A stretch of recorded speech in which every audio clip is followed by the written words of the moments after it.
Metode yang berkembang di Indonesia sejauh ini masih banyak yang mengaplikasikan metode mikrodestruktif atau mikroanalisis.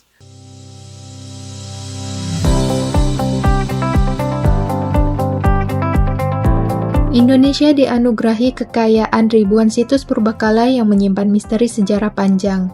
Untuk mengungkap rahasia di balik artefak yang berada di berbagai situs purbakala tersebut, para peneliti kini menggunakan teknologi mutakhir guna mendapatkan data yang lebih presisi dan komprehensif. Metode multianalitis menjadi cara baru dalam riset arkeologi modern. Teknik ini menggabungkan berbagai karakterisasi material untuk membedah identitas artefak secara utuh.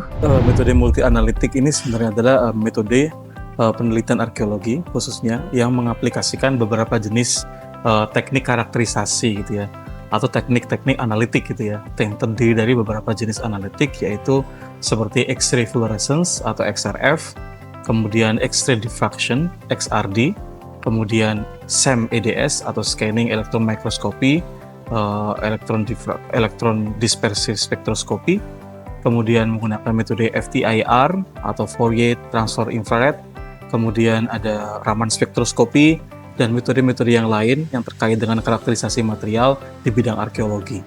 Dengan metode multi-analitik, kita akan mendapatkan informasi yang utuh mengenai karakteristik material dari artefak atau objek arkeologi itu sendiri. Berbeda dengan metode konvensional yang mengandalkan pengamatan visual, teknologi ini mampu mendeteksi komposisi kimia dan proses pelapukan yang tidak kasat mata. Hebatnya lagi, analisis kini juga bisa dilakukan tanpa merusak benda bersejarah melalui alat portable menggunakan analisis bersifat non-destruktif. Metode yang berkembang di Indonesia sejauh ini masih banyak yang mengaplikasikan metode mikrodestruktif atau mikroanalisis. Jadi kita tetap mengambil sampel dengan jumlah yang sangat sedikit yang berasal dari artefak, kemudian kita lakukan analisis di laboratorium.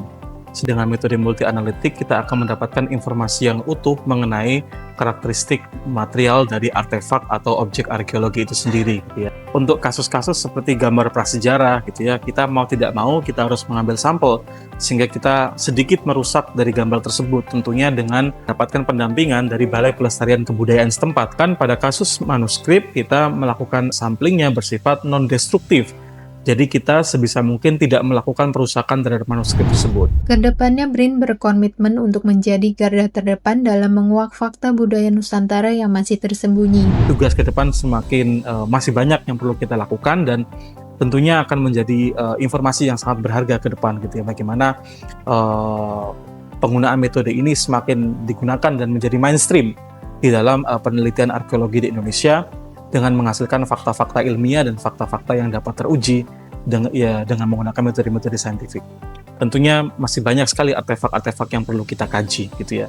Dan BRIN sebagai lembaga riset di Indonesia tentu harapannya selalu menjadi yang terdepan gitu ya di dalam menghasilkan informasi-informasi yang akurat terhadap masyarakat dan menguak fakta-fakta budaya Indonesia yang masih tersembunyi. Inovasi teknologi dalam arkeologi bukan sekedar menjaga benda masa lalu, tapi memastikan sejarah masa depan tertulis dengan data yang akurat.